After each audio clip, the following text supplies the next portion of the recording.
பொரி இருந்தால் கண்டிப்பாக இந்த ரெசிபியை ட்ரை பண்ணி பாருங்கள். இன்றைக்கி நான் ஒரு கப் பொரி எடுத்துகிட்டு லைட்டாக தண்ணி ஊற்றினோடனே பொரி நமத்துரும். இப்போ இந்த பொரியெல்லாம் எடுத்து நம்ம தனியாக வச்சிடலாம். ரொம்ப தண்ணியிலே போட்டு வச்சுருக்கணுன்ற அவசியம் கிடையாது. இப்போ ஒரு மிக்சி ஜாரில் ஒரு உருளைக்கிழங்கு, 2 பச்சை மிளகாய், ஒரு பெரிய சைஸ் துண்டு இஞ்சி எடுத்துக்கலாம். அதையும் நல்லா குட்டி குட்டியாக கட் பண்ணி சேர்த்துக்கலாங்க. இது கூட சின்ன வெங்காயம் ஒரு 4 எடுத்திருக்கேன். பெரிய வெங்காயம்னா பாதி எடுத்திருந்தா போதும். அதையும் குட்டியாக கட் பண்ணி நம்ம மிக்சி ஜாரில் சேர்த்துக்கலாம். இது கூட கொஞ்சமாக தண்ணி சேர்த்துட்டு நல்லா மையாக அரைச்சி எடுத்துக்கலாம். ரொம்ப தண்ணி ஆயிடக்கூடாது, அதே மாதிரி ரொம்ப கெட்டியாக அரைக்கணும் அப்படிங்கிற அவசியமும் கிடையாது. அதனால் கொஞ்சமாக தண்ணி சேர்த்துட்டு நான் காட்டுறது போல் இந்தளவுக்கு கன்சிஸ்டன்சியில் நம்ம அரைச்சி எடுத்துக்கலாங்க.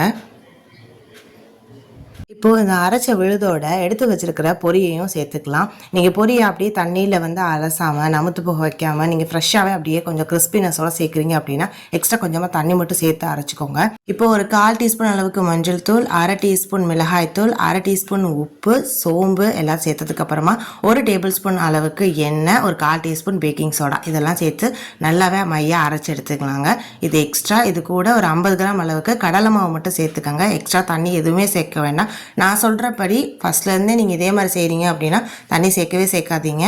இல்லை நீங்கள் கிறிஸ்பாக பொரிய போடுறீங்க அப்படின்னா அப்போ மட்டும் இன்னும் கொஞ்சம் ஒரு 1/4 டம்ளர் அளவுக்கு தண்ணி மட்டும் சேர்த்துக்கலாம். இப்போ ஒரு சூடான கடாயில் ஒரு டேபிள் ஸ்பூன் அளவுக்கு எண்ணெய் சேர்த்துட்டு ஒரு கைப்பிடி அளவுக்கு முருங்கைக்கீரை சேர்த்து நல்லாவே வதக்கி எடுத்துக்கலாங்க. 5 நிமிஷத்தில் நல்லாவே வெந்து வந்துடும். இதுக்கு தண்ணி சேர்த்து கீரையை வேக வைக்கணும் அப்படிங்கிற தேவை கிடையாது.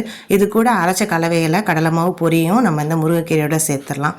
சேர்த்துட்டு லோ ஃப்ளேமில் ஒரு 10 நிமிஷம் வச்சு நம்ம நல்லா கிளறிக்கிட்டே இருக்கணுங்க.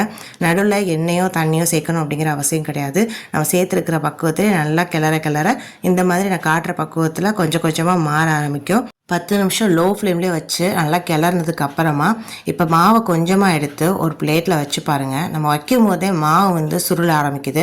இது தாங்க கரெக்டான மாவு வெந்ததுக்கான பக்குவம். அப்படி இல்லைன்னா நல்லா பிளேட்டில் வச்சுட்டு கையால் லைட்டாக சுருட்டி பாருங்கள். இந்த மாதிரி மாவு திரண்டு வந்துருச்சு அப்படின்னா மாவு நல்லாவே வெந்துருச்சு. இதுக்கப்புறம் நம்ம அடுப்பை ஆஃப் பண்ணிவிட்டு ஷேப் பண்ணுறதுக்காக ஒரு பிளேட்டில் வச்சு எடுத்துருக்கேங்க. இப்போ இதை கட் பண்ணி குட்டி குட்டி க்யூப்ஸாக நம்ம எடுத்துக்கலாம். இப்போ இதை கட் பண்ணும்போது நல்லா உடையாமல் உள்ளேயும் நல்லா அழகாக கெட்டியாக நமக்கு கிடச்சிருக்கும்.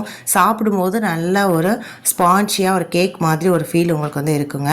இப்போ சூடான கடாயில் ஒரு டேபிள் ஸ்பூன் எண்ணெய் சேர்த்துட்டு கட் பண்ணி வச்சுருக்கிற க்யூப்ஸ் எல்லாம் 1 நிமிஷம் 2 பக்கமும் பிரட்டி போட்டிங்கன்னா சுவையான பொரி கட்லெட் ரெடி.